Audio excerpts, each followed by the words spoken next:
Hi guys, this is Rashmi and आज जो मैं आपके लिए लेकर आई हूँ वो है एक स्मॉल मोटिवेशनल या आप कह सकते हो एक पॉजिटिव वीडियो।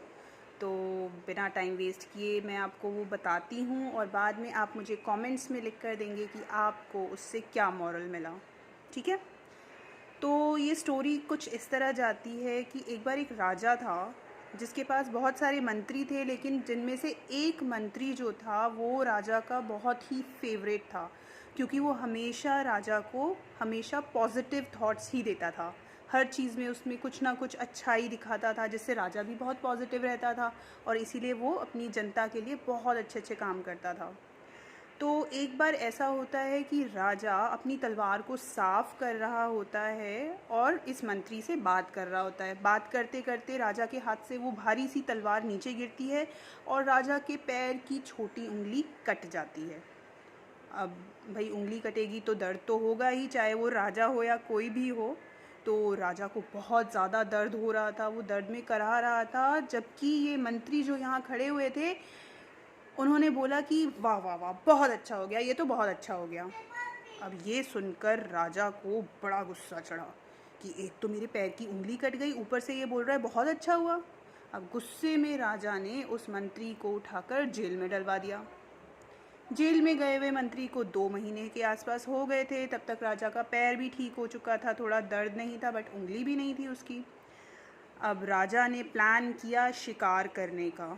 शिकार करते करते जंगल में राजा अपने सैनिकों से इतना आगे निकल गया कि उसको वापस घर जाने का रास्ता नहीं मिला। और वहाँ पर उसको पकड़ लिया हमारे हुगा बुगा बुगा बुगा, मतलब कुछ आदिवासियों ने। अब आदिवासियों ने जब राजा को पकड़ा तो उन्होंने बोला कि अब हम इसकी बलि चढ़ाएंगे, इस बार हम नर बलि चढ़ाएंगे और उससे हमारे कबीले के लिए बहुत अच्छा हो जाएगा। तो राजा को पकड़ के लेकर आते हैं, पूरा उसे अच्छे से नहलाते हैं, धुलाते हैं, कपड़े निकाल के उसको बहुत सारी चीज़ें लगाते हैं उसके फेस पे। जब ये सब प्रोसेस चल रहा होता है तो उस कबीले का एक बहुत ही बूढ़ा सा पंडित आप कह लीजिए, वो आते हैं और वो सबको बोलते हैं कि नहीं भाई, हम इसकी बलि तो ले नहीं सकते, ये तो संपूर्ण ही नहीं है, देखो इसके पैर की छोटी उंगली कटी हुई है।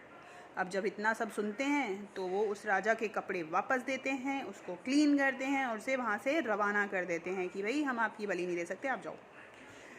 राजा अपनी जान में जान लेकर जैसे तैसे करके महल पहुँचता है और महल आते ही सबसे पहले जो वो करता है वो उस मंत्री को आज़ाद करवाता है और उसको बोलता है मुझे माफ़ कर दो, तुम्हारी वजह से मेरी जान बच गई। आज मुझे समझ में आया कि तुमने ऐसा क्यों बोला कि जो होता है बहुत अच्छे के लिए होता है।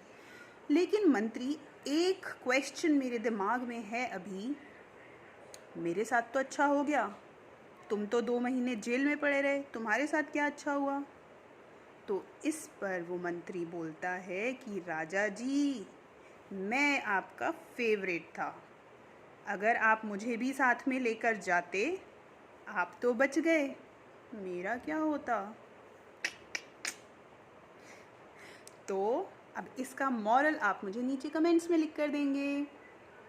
इसी तरह की नई नई और मज़ेदार स्टोरीज़ मैं आपके लिए लाती रहूँगी और उसका मॉरल आप मुझे बताते रहेंगे। ठीक है? ओके।